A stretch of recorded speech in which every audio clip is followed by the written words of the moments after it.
మన జాతిపిత మహాత్మా గాంధీ కలలు కన్న గ్రామ స్వరాజ్యం గ్రామాల్లో స్థాపించాలనే మంచి ఉద్దేశంతోనే ఈ కేంద్ర ఆర్థిక సంఘము గ్రామ పంచాయతీలకు, మండల పరిషత్తులకు మరియు జిల్లా పరిషత్తులకు నిధులు విడుదల చేసింది అధ్యక్ష. గత ప్రభుత్వం ఈ నిధులను సక్రమంగా విడుదల చేయడంలో పూర్తిగా విఫలమైంది అధ్యక్ష.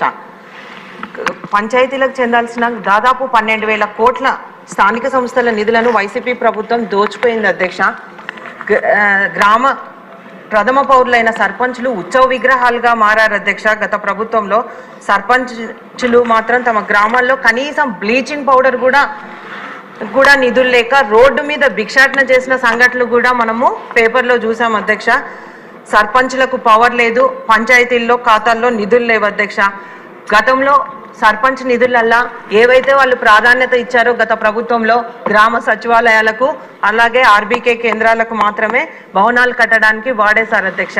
అంతేకాకుండా అక్కడ విద్యుత్ బకాయిలు కూడా సర్పంచ్ల నిధుల నుంచే కట్టడం జరిగింది అధ్యక్ష.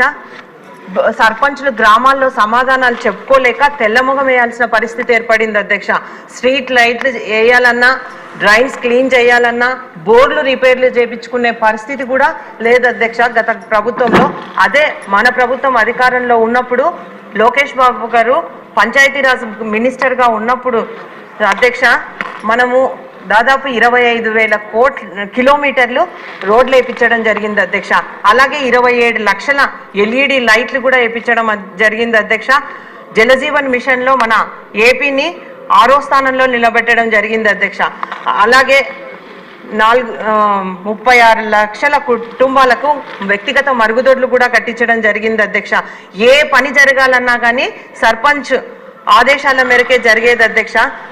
కానీ ఈ వైసీపీ ప్రభుత్వంలో కనీసం 1 కిలోమీటర్ రోడ్డు కూడా వేయలేని పరిస్థితి అధ్యక్ష. అంతేకాకుండా అధ్యక్ష జలజీవన్ మిషన్లో ఈరోజు మన రాష్ట్రం 26వ స్థానంలో ఉందంటే సిగ్గుపడాల్సిన విషయం అధ్యక్ష. కాబట్టి అంతేకాదు అధ్యక్ష వీళ్ళు 5 ఏళ్లలో 1 మరుగుదొడ్డి కూడా కట్టలేదు. గ్రామ పంచాయతీలకు నిధులు లేక గ్రామాల పరిస్థితి నిర్వీర్యంగా అయింది. అంతేకాకుండా ఇప్పుడు మనకు వర్షాకాలం అధ్యక్ష, డయేరియా కూడా వస్తూ ఉంది. ఎక్కడ వాటర్ స్టాగ్నేట్ అయితే అక్కడ బ్లీచింగ్ పౌడర్ జల్లడానికి కూడా లేదు అధ్యక్ష. కాబట్టి మీ ద్వారా ఒకటే తెలియజేస్తా ఉన్నాం అధ్యక్ష, గ్రామ పంచాయతీలకు నిధులు విడుదల చేయాలని మీ ద్వారా మంత్రి గారిని కోరుతా ఉన్నాను అధ్యక్ష.